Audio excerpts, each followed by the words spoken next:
নমস্কার বন্ধুরা, কেমন আছেন আপনারা সবাই? আশা করি ভালো আছেন। আজ আমি চলে এসেছি বাগবাজার স্ট্রিটে।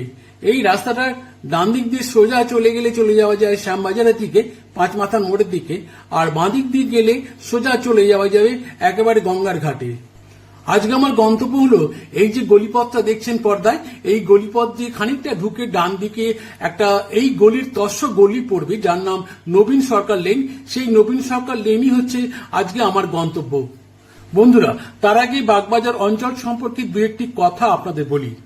উত্তর কলকাতায় ঐতিহ্য ও আভিজাত্যপূর্ণ বনেদিয়ানা ও সাবেকিয়ানার গন্ধে ভরপুর যে কয়টি অঞ্চল আছে তার মধ্যে অন্যতম একটি অঞ্চল হলো এই বাগবাজার। এই বাগবাজার নিয়ে কথা বলতে শুরু করলে সে কথা কোনোদিনও ফুরোবে না। সাহেবরাজে কলকাতা, গোবিন্দপুর ও সুতানুটি এই তিনটি অঞ্চল নিয়ে কলকাতা শহর গড়ে তুলেছিল। বাগবাজার সেই সুতানুটি অঞ্চলেরই একটা অংশ। বাগবাজার নামকরণের পিছনে নানা মুনির নানা মত রয়েছে, তবে একটা কথা বলাই যেতে পারে যে ব্রিটিশ শাসনের প্রথম দিকে জাহাজ ব্যবসায়ী পেরিন নামে এক সাহেব এই বাগবাজার অঞ্চলে একটি সুন্দর বাড়ি ও বাগান তৈরি করেছিলেন।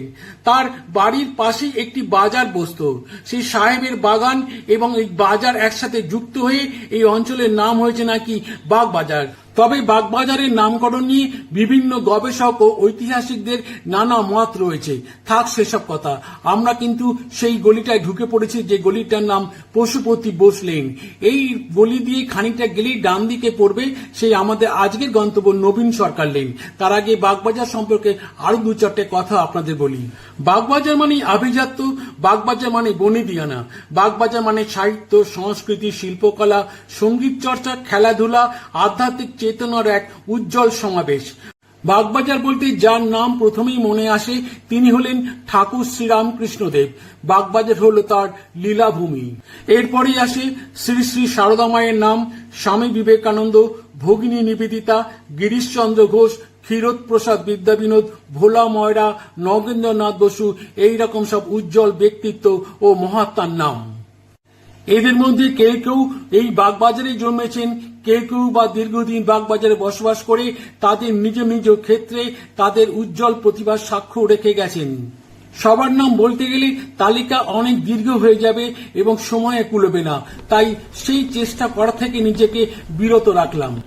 উত্তর কলকাতার বিভিন্ন জায়গা সহ এই বাগবাজার অঞ্চলে এত গলি এবং তার তস্য গলি রয়েছে এবং সেই গলির মধ্যে কত যে রত্ন লুকিয়ে আছে, কত যে রহস্য লুকিয়ে আছে, কত যে সৌন্দর্য লুকিয়ে আছে, চলুন সেসব আজকে জেনে নিই।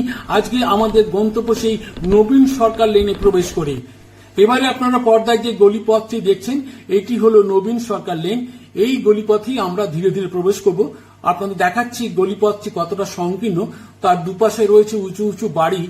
এই গলির বিভিন্ন বাড়িতেই জন্মেছেন বা বড় হয়েছেন কিংবা বহুদিন বাস করে গেছেন একজন দুজন নয় 12 জন রাগ সঙ্গীত ও যন্ত্রানুসঙ্গীতে প্রবাদ প্রতিম ব্যক্তিত্ব, ক্রীড়া ব্যক্তিত্ব এবং নামকরা একজন কবি। আপনাদের দেখাচ্ছি এই রাস্তার নামকরণের সেই ছোট্ট বোর্ড বাড়ির গায়ে যেটি লাগানো রয়েছে। এক সময় রাগ সঙ্গীতের মূর্ছনায় এবং তবলার লহরায় এই গলির আকাশ বাতাস মুখরিত হয়ে উঠত। তবে সেই সুরের মূর্ছনা আজ থেমে গেছে তবলার বোল। তবে রয়ে গেছে তার স্মৃতি এই গলি জুড়ে, এই গলির বিভিন্ন বাড়ি জুড়ে। বলবো সে কথা। এই নবীন সরকার লেনই বাস করতেন প্রখ্যাত গায়ক সঙ্গীতাচার্য পণ্ডিত অনাথনাথ বোস। আজকে আমরা বিভিন্ন জায়গায় বিভিন্ন অনুষ্ঠানে দেখে থাকি যে একজন পুরুষ, মহিলা ও পুরুষ কণ্ঠে একই সাথে তিনি গান গাইছেন। এই ব্যাপারটা কিন্তু এই পণ্ডিত অনাথনাথ বোস অনেক আগে শুরু করেছিলেন। তিনি অত্যন্ত সাবলীলভাবে নারী ও পুরুষ কণ্ঠে গান গাইতে পারতেন। তিনি ভালো অভিনয় করতে জানতেন এবং তবলাও বাজাতে পারতেন। এছাড়াও এই গলিতে বাস করতেন বিখ্যাত সরোদবাদক বাণীকণ্ঠ মুখার্জি। এছাড়াও এই গলিতে বাস করতেন বিখ্যাত তবলাবাদক পণ্ডিত বিশ্বনাথ বোস, পণ্ডিত শ্যামল বোস এবং দেবজ্যোতি বোস, কুমার বোস প্রমুখ। যদিও দেবজ্যোতি বসুর বাড়ির দরজায় এখনো তার নাম ও বাড়ির নম্বরটি লেখা রয়েছে, কিন্তু তিনি এখন আর এখানে থাকেন না, তিনি চলে গেছেন দক্ষিণ কলকাতায়। তার বাড়ির দরজাটি আপনাদের দেখাবার চেষ্টা করছি। আপনারা দেখছেন দরজার পাল্লায় বড় করে ইংরেজিতে 5 লেখা রয়েছে, তার নিচে তার নাম দেবজ্যোতি বোস লেখা রয়েছে। যদিও তিনি এখন আর এই বাড়িতে থাকেন না, তিনি এখন থাকেন দক্ষিণ কলকাতায়। আপনাদের বাড়ির দরজাটি দেখাবার চেষ্টা করছি। আর এই গলির পাশের গলিতেই থাকতেন বিখ্যাত তবলাবাদক পণ্ডিত শঙ্কর ঘোষ। সেই গলির মুখেই তার একটি মূর্তি রয়েছে তবলা বাদনরত অবস্থায়, এবং এই পণ্ডিত শঙ্কর ঘোষের সুযোগ্য পুত্র হলেন বিখ্যাত তালবাদ্য শিল্পী পণ্ডিত বিক্রম ঘোষ, যাকে আমরা সকলেই চিনি। এবারে আপনাদের দেখাচ্ছি পণ্ডিত শঙ্কর ঘোষের সেই মূর্তিটি, যে মূর্তির কথা একটু আগে আপনাদের বলেছি। আপনারা দেখছেন সেই মূর্তিটি, আর মূর্তির নিচে ফলকে তার সম্পর্কে কিছু কথা লেখা রয়েছে। আপনাদের দেখাবার চেষ্টা করছি সেই ফলকটি।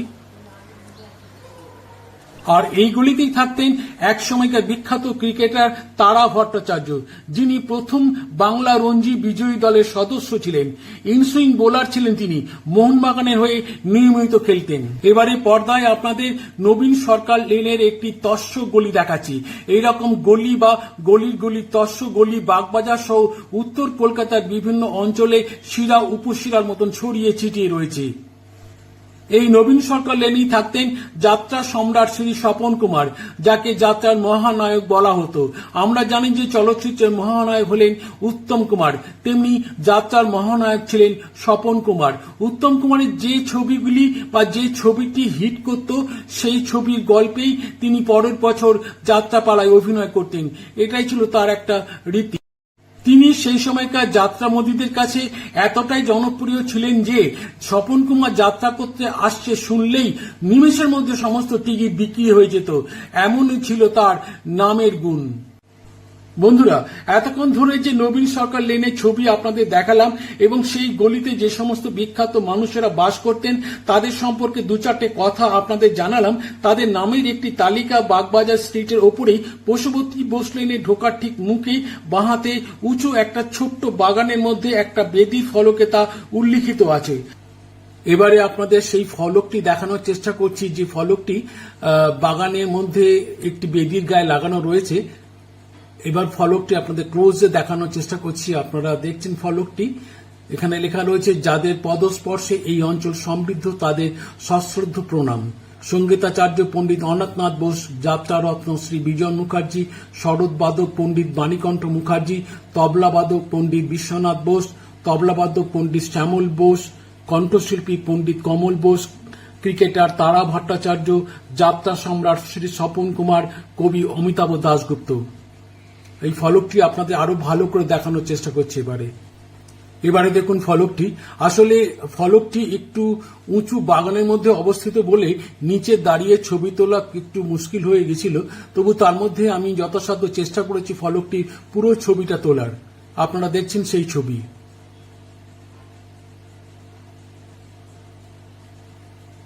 আসলে নবীন সরকার লেন তো শুধুমাত্র একটি গলিপথ নয়, এ হলো যেন নবরত্ন সভা, যে সভা আলোকিত করে রয়েছেন বিভিন্ন জগতের বিভিন্ন উজ্জ্বল জ্যোতিষ্করা। এইরকম একটি গলিতে প্রবেশ করতে পেরে, পদচারণা করতে পেরে সত্যি বলছি আমি ধন্য হয়ে গেছি। বন্ধুরা, উত্তর কলকাতার বিভিন্ন পাড়ায়, বিভিন্ন অলিতে গলিতে এইরকম কত যে রহস্যে, কত যে রত্ন লুকিয়ে আছে, আমরা কজনই বা তার কথা জানি বা তার খোঁজ রাখি। বন্ধুরা, আগেই বলেছি বাগবাজার নিয়ে কথা বলতে গেলে সে কথা সহজে ফুরোবার নয়, তাই আজ শুধু বাগবাজারের একটি গলির কথা আপনাদের সামনে তুলে ধরলাম। বন্ধুরা, সুযোগ পেলে এইরকম আরো নানান গলির কথা আপনাদের সামনে তুলে ধরব। অবশ্য এর আগে কলকাতার অন্যতম সরু গলিপথ নিয়ে একটা ছোট্ট ভিডিও বানিয়েছিলাম, যেটা আমার চ্যানেলে রয়েছে। ইচ্ছে হলে সেই ভিডিওটি আপনারা দেখে নিতে পারেন। বন্ধুরা, আজকের ভিডিও তাহলে এখানে শেষ করছি। যদি ভিডিওটি ভালো লেগে থাকে তাহলে প্লিজ লাইক, কমেন্ট ও শেয়ার করবেন এবং আমার চ্যানেলটিকে সাবস্ক্রাইব করে আমার পাশে থাকবেন এবং এই রকম নানান আকর্ষণীয় ভিডিও উপহার দিতে আমাকে উৎসাহিত করবেন। আজকের মতো ভিডিও এখানে শেষ করছি। সবাই খুব ভালো থাকবেন, সুস্থ থাকবেন এবং আনন্দ থাকবেন। নমস্কার।